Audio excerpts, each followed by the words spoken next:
మాకు ఇద్దరు పిల్లలు ఉన్నారు. వయసు వచ్చిన పిల్లలు ఇద్దరు.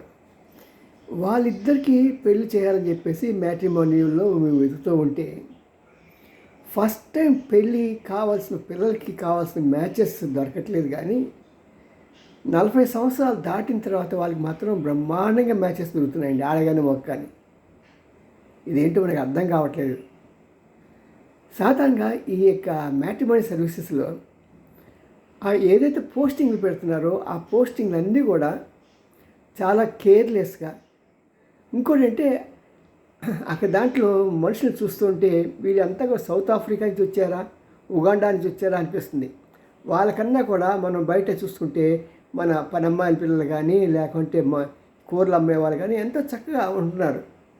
మరి అలాంటి పిల్లల్ని తీసుకొచ్చి పోస్టింగ్ పెడుతున్నారు ఏంటి అర్థం కావట్లేదు. మ్యాట్రిమోనీ సర్వీసెస్ చాలా ఇంప్రూవ్ కావాల్సి ఉంది. మరి దాని మీద ఆధారపడటానికి కూడా అవకాశం లేదు. మరి జాగ్రత్త, ఎవరైనా సరే దాంట్లో సరైన సంబంధాలు రావట్లేదు. సరైన మ్యాచెస్ ఉన్నవాళ్ళు ఎవరు పోస్టింగ్ పెట్టట్లేదు. ఈరోజు చదువులు చెప్పించిన పేరెంట్స్కి చాలా ఈజీగా ఉంది, కానీ ఈ మ్యాచెస్ వెతకటం, వాళ్ళకి పెళ్లి చేయటం మాత్రం చాలా కష్టంగా ఉంది. ఆడపిల్ల కావాలన్నా మగపిల్ల కావాలన్నా, మాకు ఇద్దరు ఉన్నారులేండి, బెంగలేదు. ఇద్దరికి పాటలు పాడుతూ ఉంటాం, అది వేరే విషయం. చెప్తున్నమాట.